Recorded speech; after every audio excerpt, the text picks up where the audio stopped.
Now we move on to our small business feature, and we're going to look at the opportunities perhaps that an economic recession creates for smaller businesses. We're going to be joined on the line by Gil Oved, the co-founder and group co-CEO of the Creative Council, and also a recently announced shark on Shark Tank South Africa. Gil, are you with us? Yes, hi Petri. Good, thank you, and thank you very much for joining us this evening. Thanks. Right, so small businesses, is it a good time to start one? Everyone's panicking about a recession. Whether or not that's actually going to happen, nobody really knows. But what are some of the small advantages that a small business could have over a big business during a recession? Well, I mean, the first one is obvious, is that they're small, which means that they're agile, they're flexible, they can change things around quickly, they're not defined by legacy issues, by legacy systems, they don't have massive fixed costs to have to handle. And in a time of uncertainty, flexibility is a premium that you can actually charge for. True enough. Especially now, I think more than ever, we've got every business is a technology business. It doesn't really matter who you are. This is the first time in the history of mankind where a small business could compete to the global business and in fact overtake them within a few years. Up until a few decades ago, it would be unheard of.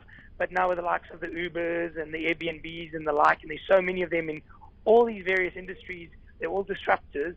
And so technology is inexpensive, and you could come up with an idea to change the world and do it.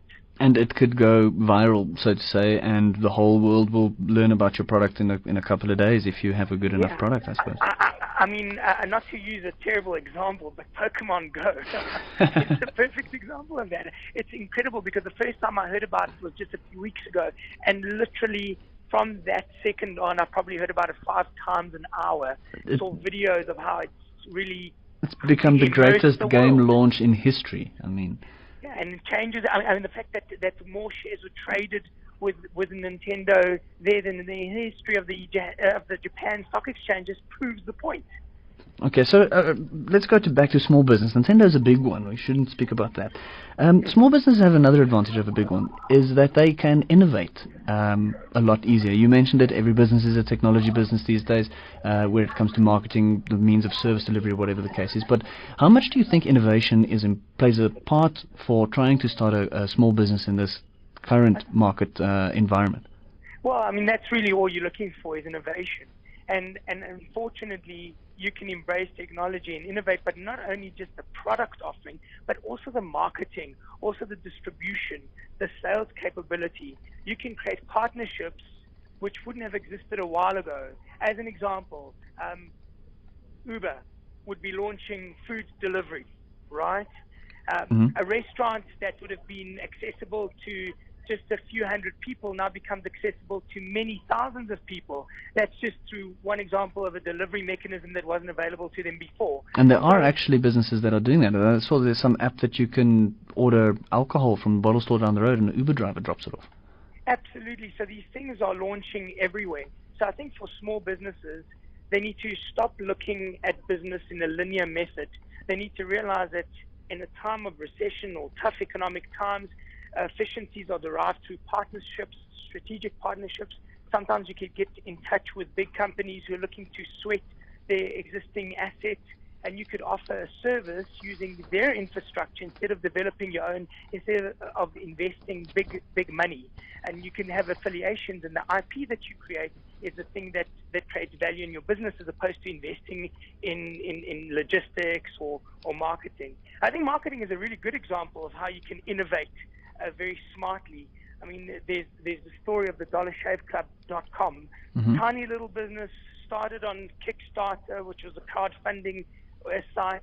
Really clever advertising done by the CEO himself. It cost him nothing. He launched the advert on YouTube. It went viral, and now it's being sold for hundreds of millions of dollars just a few years later. Okay. And that's just clever marketing. So now talk to me about Shark Tank. You've been announced as a shark on Shark Tank. So that means you're going to be sitting in a room and you're going to have a stream of entrepreneurs coming through, pitching their small business to you. What are the things you're going to be looking for? I want to find the X factor in entrepreneurship. Okay. I want to see that the person in front of me is well prepared, has hunger, has passion, has knowledge for the game that they're in. I want to see some innovation, but I'm not expecting to see the next Facebook, because the truth is, even Facebook wasn't Facebook when it was started. It was started as a way to meet people in varsity, and now look, it's got 1.7 billion users. So I'm looking for a bit of innovation, but more importantly, I'm looking for someone who's prepared, someone who knows their numbers, someone who knows their facts, someone who has a very creative, exciting presentation. And I want to see that they've been through it. First-time entrepreneurs fail a lot. Second-time entrepreneurs fail less. Third-time entrepreneurs, those are the guys that really excite me, because I know that they can pick themselves up and start punching again. Okay, well, thank you. And that when does that start showing? How does one watch it? 6 p.m. Mnet, 2nd of October, Sunday, just before carte blanche. It's going to be very exciting, and it's going to rock. Okay, and I know you're probably not supposed to answer this, but have you shot the whole show already? Can you tell us who wins? We haven't shot anything yet. The entries have just closed. If someone tries to sneak in an entry, they might stand a chance of still entering, kind of last day kind of thing. Okay. But we're shooting in a couple of weeks, and I have no idea what we're up for, but what I have heard is that the caliber of the submissions has been absolutely unbelievable. Okay. But I don't know what I'm in for, and I won't know until the person standing right in front of me. They give us no clues until the person appears. Okay, well, great. I'm looking forward to it, and I hope that you find